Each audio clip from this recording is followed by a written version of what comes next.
Rimulya, matalas na mata, nakita ang mga espiya. Bago pa man makapeligro sa gobyerno ni Pangulong Bongbong Marcos. Halika, atin itong pag-usapan mga kaibigan. Kasi yun talaga ang gusto natin. You don't want to be arriving in a place. Tapos lahat ng empty seats na in-expect mo, mga para sa mga kasama mo, na-fill up lang bigla. Hindi naman dapat yan. May mga bagay na hindi dapat mo munang malaman. Pero kapag nalaman mo, baka mahirapan ka ng matulog. Ito yung kwentong hindi mo dapat palampasin. Kasi akala mo simpleng hiring lang ng empleyado sa gobyerno. Pero may nakatagong plano pala sa likod nito. Matalas ang mata ni Ombudsman Rimulya at may nakita siya. Unfortunately, last July, there were 204 new hires in the Office of the Ombudsman. And I will ask these 204 people to reapply. Kasi may 6-month probationary period. I will start asking to reapply. Lest they be treated as midnight appointees. Ako naman in good faith yan. I hope they're all in good faith also. They can reapply. And some of them to probably hand in courtesy resignations just to show good faith. Kasi yun talaga ang gusto natin. You don't want to be arriving in a place. Tapos lahat ng empty seats na in-expect mo, mga para sa mga kasama mo, na-fill up lang bigla. Hindi naman dapat yan. So marami kasi yung parang considered as para midnight appointees. So we have to work that policy. Lahat ng klase posisyon. So we're getting the rundown now, and I am asking the Civil Service to assist us in evaluating these cases. Kasi nga, ang Civil Service Commission naman is very forthcoming, and they have communicated to us their willingness to help us with this issue of midnight appointments. Noong Hulyo 2025, tahimik pero sabay-sabay ang pagpasok ng 204 na bagong empleyado sa tanggapan ng Ombudsman. Walang masyadong ingay, walang masyadong balita. Pero alam mo bang, ang buong opisina ng Ombudsman ay may 1,200 lang na empleyado? Ibig sabihin, halos 70% ng buong ahensya ay bigla na lang pinalitan. Bakit? Sino ang nag-utos at bakit parang nagmamadali? Ang bakas ng lumang Ombudsman. Ang dating Ombudsman, si Samuel Martires, nagretiro lang noong Hulyo 27, 2025 pero bago siya bumaba, may iniwan siyang sorpresa. Ano pinababahala nga nila? Kasi sir, parang sabi baka inutusan kayo. Wala. Sino nag-utos ka sa akin? Okay. Kasi yung sinasabi nga nila na appointee ako ni Digong, sinabi ko na, di ba? Yes.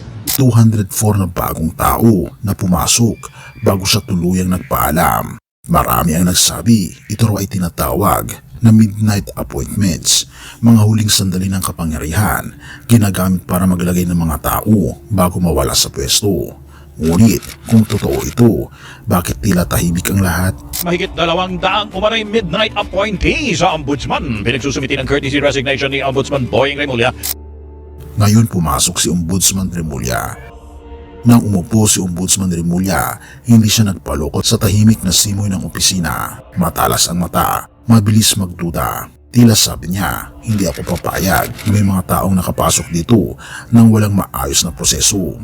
Kaya agad niyang pinag-resign sa courtesy ang lahat ng 204 na bagong empleyado, hindi para manakot, kundi para malaman kung sino ang tunay na tapat at sino ang espiyang iniwan. Unfortunately, last July, there were 204 new hires in the Office of the Ombudsman. And I will ask these 204 people to reapply. Kasi may 6-month probationary period. I will start asking them to reapply. Lest they be treated as midnight appointees. Ako naman in good faith yan. I hope they're all in good faith also. They can reapply. And some of them to probably hand in courtesy resignations just to show good faith. Espiya sa loob ng Ombudsman, isipin mo ito.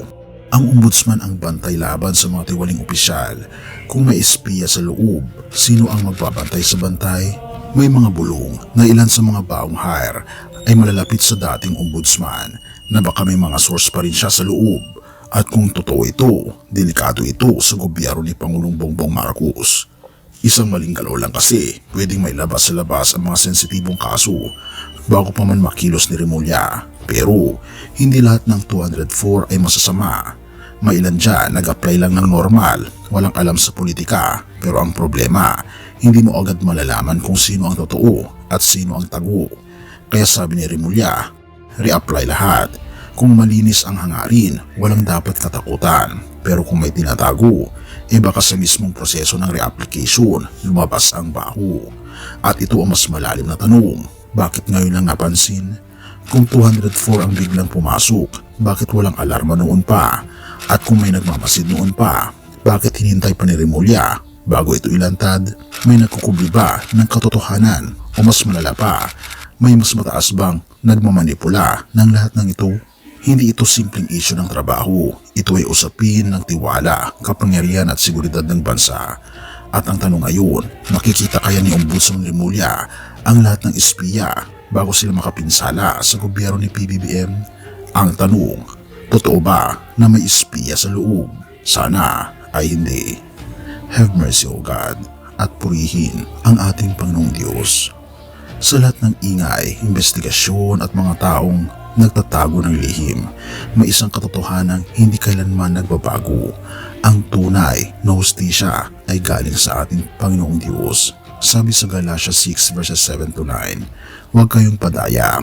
Ang Diyos ay hindi maaaring tuyain, sapagkat ang anumang ihasik ng tao, iyon din ang kanyang aanihin. Ang nagtatanim sa laman ay aanihin ang kapamakan, ngunit ang nagtatanim sa espiritu ay aanihin ang buhay na walang hanggan. Kung minsan sa gobyerno man o sa puso natin mismo, may mga bagay na gusto nating itago. Pero ang ating Panginoon Hesus nakikita ang lahat, kaibigan. Ngunit hindi siya dumating para husgahan agad, kundi para iligtas tayo sa ating sariling kasalanan. Ang kanyang pag-ibig at biyaya ay higit pa sa lahat ng pagkakamali at katiwalian. Kaya bago tayo tumuro sa mga espiya o sa mga tiwali, ako ba may tinatago rin sa puso ko na kailangang ilantad ng ating Panginoon Kristo? Ngayon, lumapit ka sa ating Panginoon Hesus. Isuko mo ang lahat, kaibigan.